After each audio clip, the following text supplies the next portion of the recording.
I'm here today to bring you the fourth installment in the While We're Still Here series. Today we're going to talk about Gandhi, a man who became himself late in life.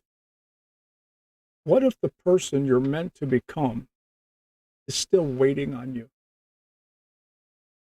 Not because you don't have time, but because you think your time has already passed. We tell ourselves the story quietly. Oh, I should have already had this figured out. I missed my moment. I'm too far down the road to change direction now. But what if the truth is you're not late at all? What if you're just not finished? Because the man that we remember as Gandhi, a calm, centered, unshakable leader, he didn't start out that way. Not even close. Before he became the symbol, he was a man who couldn't even speak in public. Today, that's me. As a young lawyer, he once stood up in court and froze, complete shutdown. He'd prepared, he knew the case, but when the moment came, his voice appeared. He sat back down in silence. Can you imagine that? The man who would one day move millions of people couldn't even get through a single sentence. That's where he started. Not bold, not confident, not powerful, just unsure, just human. And if the story ended there, we would never know his name. But the turning point didn't happen where you would expect. Didn't happen in front of crowds. Didn't happen with applause. It happened on a train. You see, Gandhi had a valid ticket for first class, but because of the color of his skin, he was told to move and he refused. And for that, he was thrown off the train, left standing in the cold, humiliated, angry. But more than that, something inside of him woke up. Because in that moment, he had a choice. He could go home, forget it, and move on. Or he could decide that this moment, this injustice, was not going to be wasted. That night didn't just hurt him, it introduced him to who he was capable of becoming. Now, here's what most people don't realize. He didn't become Gandhi the leader overnight. It took decades, decades of trying, of failing, searching for a way forward. He didn't have a blueprint. So he just started experimenting, not with the world, with himself. He called his life the experiment with truth. He changed how he lived, what he ate, what he owned, how he spoke, how he reacted. He practiced restraint. And brother, I could sure use some sometime. But he practiced silence and discipline. Not because it was easy. Lord knows it's not easy. But because he was trying to become someone who could stand in the face of injustice and not be consumed by it. He wasn't teaching at first, he was learning. We think power looks like noise, like shouting, like force or dominance. But his power came from somewhere completely else, restraint. He learned that by not reacting, you can be more powerful than reacting. That choosing peace in a moment that deserves anger is not weakness, it's control. It's strength most people never reach. And that strength didn't come early in his life. It came later, after many failures or doubts, after the long, quiet work of becoming the version of Gandhi that changed the world. That version didn't fully show up until his 50s and beyond. Now think about that. Most people by that age are winding down and settling in, telling themselves the story is mostly written, but his story, that was just getting started.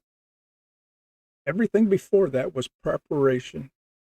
Every mistake, every wrong turn, every moment of doubt, it wasn't wasted. It was building him quietly, patiently, until one day the world saw what had been forming all along. And he didn't hide his struggles. He wasn't perfect, not even close. He wrestled with ego, with control, with doubt. And instead of hiding it, he wrote about it openly. He let people see the struggle because he understood something most of us forget. You don't have to become perfect before you become impactful. You don't have to have it all figured out before your life starts to matter. You just have to keep going, keep shaping, keep becoming.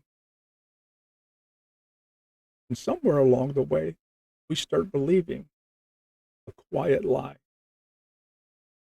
that there's a window, and once it closes, that's it. No more reinvention, no more risk, no more becoming.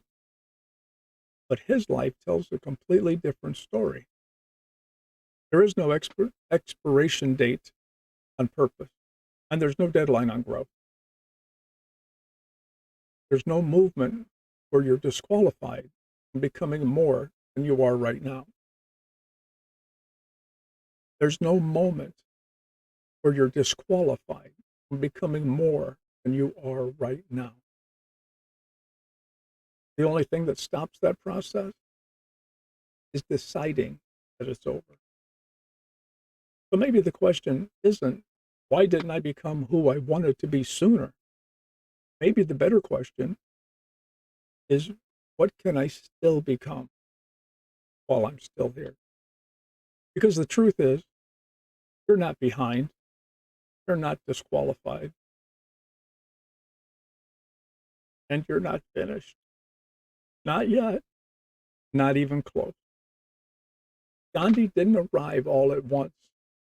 He became himself, one decision at a time, one moment at a time, long after most people would have stopped trying.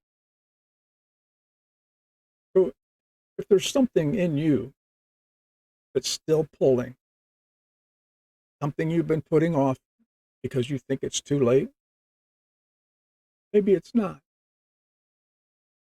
Maybe it's just waiting for you to decide that your story is still being written and that there's still time to become who you were meant to be while we're still here. I chose Gandhi because I studied his life earlier in my life, and I respect the way the man lived his life. How many people felt that he was a little too strange, just to put it in plain language, too strange. He was Gandhi. And some of the things that he did, and some of the things that he said, to me, was pure genius. So I'm going to ask a question today.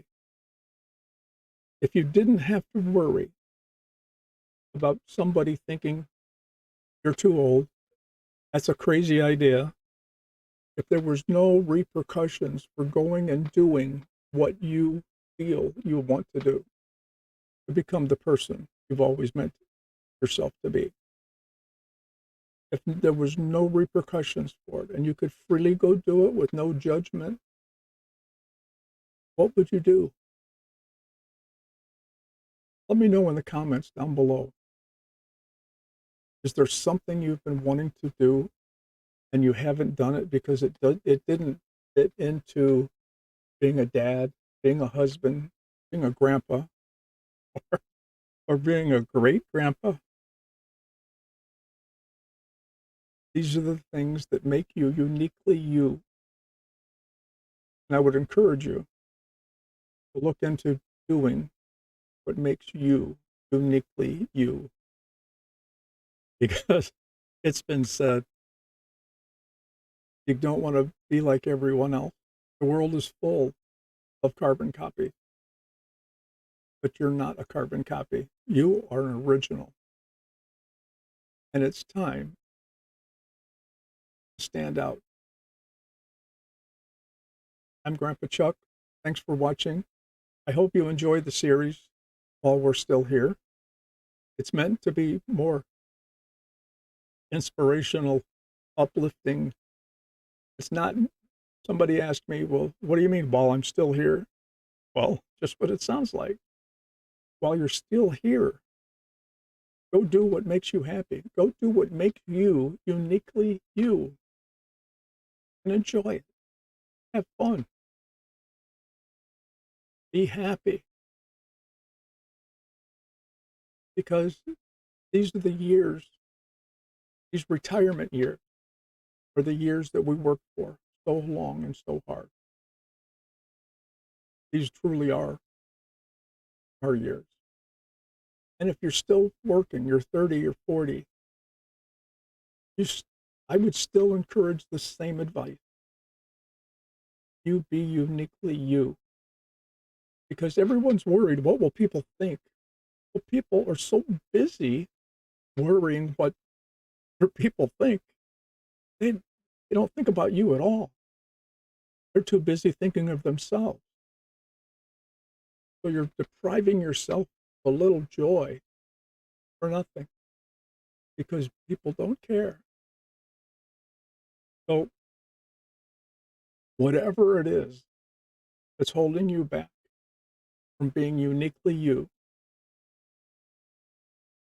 take a look at it. And I think you'll see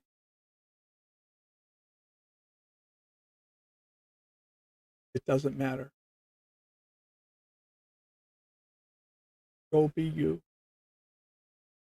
Go become the person you've always wanted to be. I'm Grandpa Chuck. Thanks for watching. Hopefully, I'll see you in the next one. Bye now.